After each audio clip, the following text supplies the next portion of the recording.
Hello class. आज हम लोग करेंगे एक्सरसाइज नंबर 1.1 का क्वेश्चन नंबर 2। तो देखिए क्वेश्चन नंबर 2 आपको क्या कहता है। So that the relation R in the set R of real numbers defined as R equal to a comma b pair.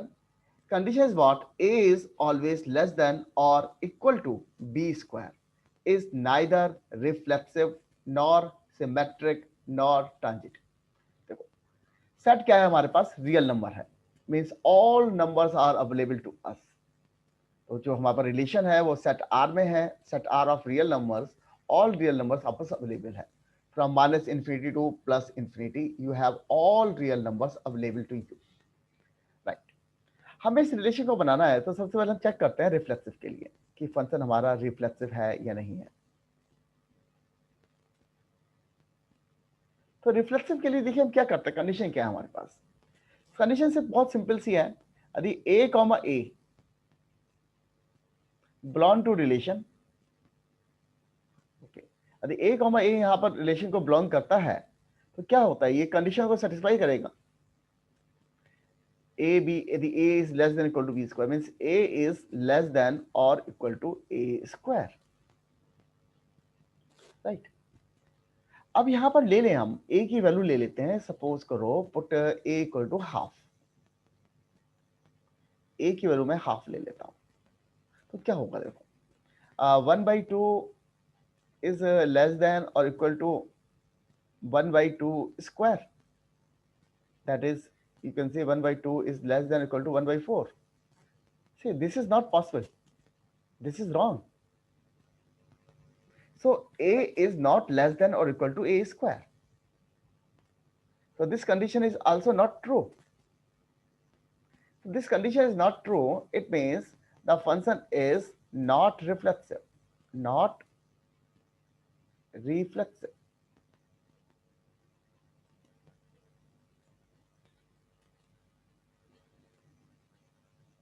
Now we want to prove the symmetric.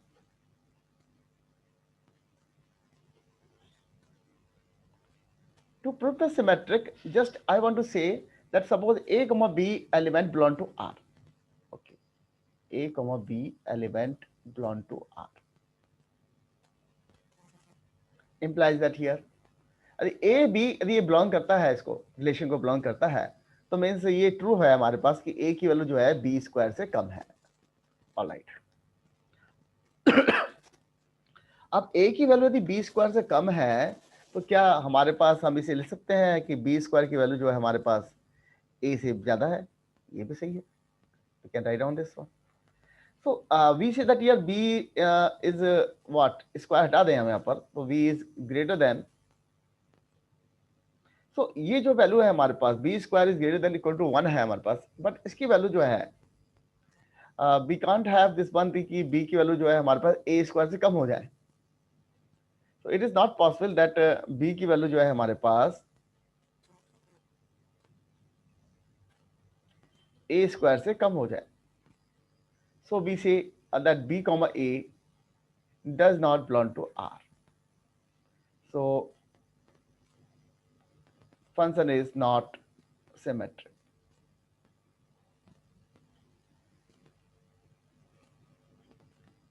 Similarly मैं इसको transitive proof करना चाहता हूं। तो transitive proof करने के लिए मैं इसमें क्या करता हूं, देखिए देखिए मैं प्रूफ करना चाहता हूं ट्रांजिटिव।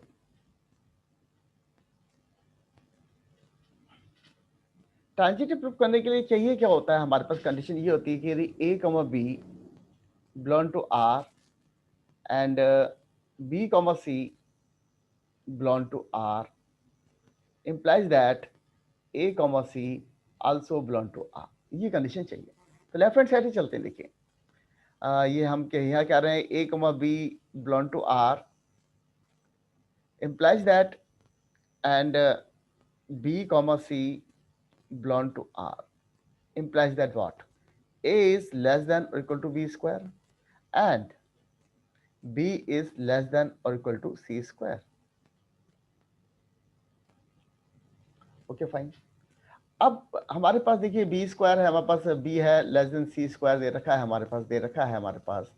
तो यहाँ से आप देखिए कंडीशन देखेंगे, बी स्क्वायर और बी की वैल्यूज आ रही है हमारे पास। यहाँ पर यदि बी स्क्वायर की वैल्यू पुट कर दें तो ये तो बेसिकली ये आ जाता है, दोनों कंडीशन मल्टीप्लाई करें तो A is less than equal to C की पावर 4, कंबाइन कर लें। सो हमारे पास देखें तो ये दोनों कंडीशन है, A is less than equal to C और 4। हमें क्या चाहिए था? हमें चाहिए था बेसिकली कि ये जो है हमारे पास A is less than equal to C square, जबकि यहाँ सी जो है 4 आ रहा है। तो ये जो हमें नहीं चाहिए था बेसिकली, हमें चाहिए था ये चीज चाहिए थी जो नहीं मिल पा रही है।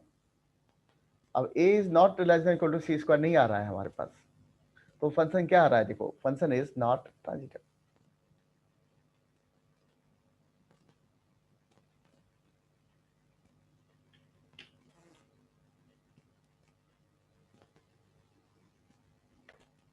Now, we do this question number 4. So that the relation R in real numbers, set of real numbers defined as R equal to AB, okay, such that A is less than or equal to B is reflexive and transitive but not symmetric.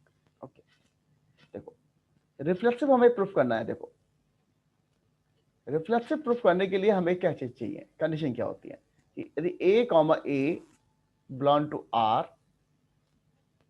for all value of A belong to set A।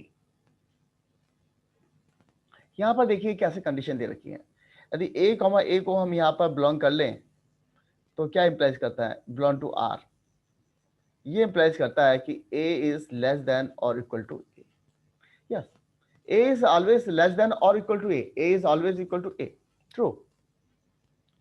This is true. That's why we say the function is reflexive. True. So implies that function is reflexive.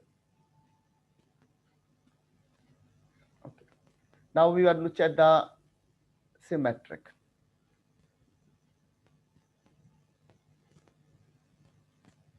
Okay. I say condition is what? If A comma B belong to R, implies that B comma A also belong to R. All right. Here we say, let's say यदि A comma B हमारा relation R वो belong करता है तो ये condition है हमारे पास। Condition क्या है? A is less than B। A is less than और equal to B। It means B is greater than or equal to A। It means B cannot be less than or equal to A। So B comma A does not belong to relation R। So function is not symmetric।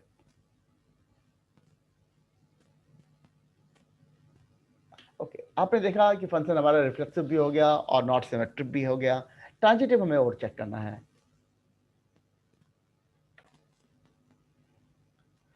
अब देखिए हमें transitive check करना है, तो transitive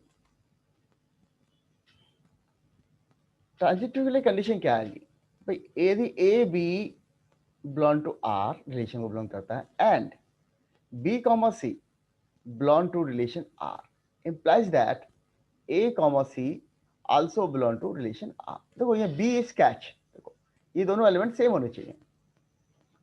relation में belong करते हैं तो ए कॉमा सी आल्सो रिलेशन को बिलोंग करना चाहिए, तब वो फंक्शन हमारा रिलेशन जो है हमारा ट्रांजिटिव होगा। अब यहाँ पर देखते हैं, कंडीशन लगाते हैं, लेफ्ट हैंड साइड से कंडीशन लगाते हैं कि राइट हैंड साइड में जहाँ पर क्या आता है देखते हैं। A belong to R and B comma C belong to R, implies that A is less than or equal to B and B is less than equal to C।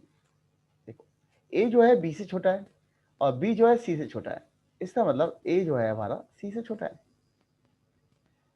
It means A comma C belong to R। So A comma C belong to R comes out, it means the function is transitive। सो हमने देखा, दो question देखे अभी हमने और solve